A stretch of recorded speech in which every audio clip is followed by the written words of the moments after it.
ایک بادشاہ نے اعلان کیا کہ جو شخص جھوٹ بولتے ہوئے پکڑا گیا اس کو 5 دینار جرمانہ ہوگا۔ لوگ ایک دوسرے کے سامنے بھی ڈرنے لگے کہ اگر جھوٹ بولتے ہوئے پکڑے گئے تو جرمانہ نہ ہو جائے۔ ادھر بادشاہ اور وزیر بھیس بدل کر شہر میں گھومنے لگے۔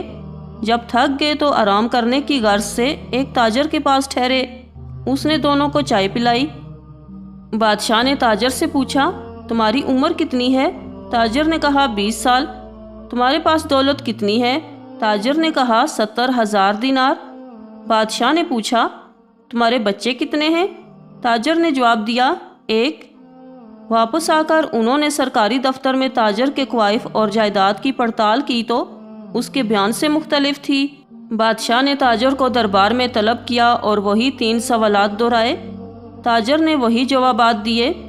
بادشاہ نے وزیر سے کہا، اس پر 15 دینار جرمانہ عائد کر دو اور سرکاری خزانے میں جمع کرا دو، کیونکہ اس نے 3 جھوٹ بولے ہیں۔ سرکاری کاغذات میں اس کی عمر 35 سال ہے، اس کے پاس 70,000 دینار سے زیادہ رقم ہے اور اس کے 5 لڑکے ہیں۔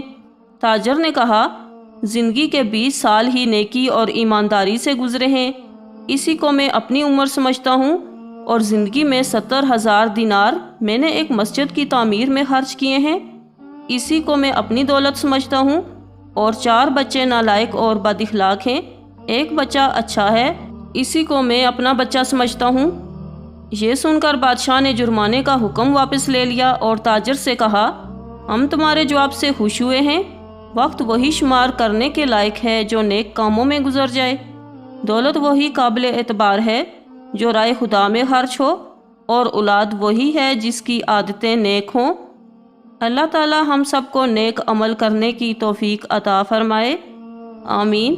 ویڈیو اچھی لگی ہو تو کمنٹس میں بتائیں، چینل کو سبسکرائب کریں، لائک اور شیئر کریں، شکریہ۔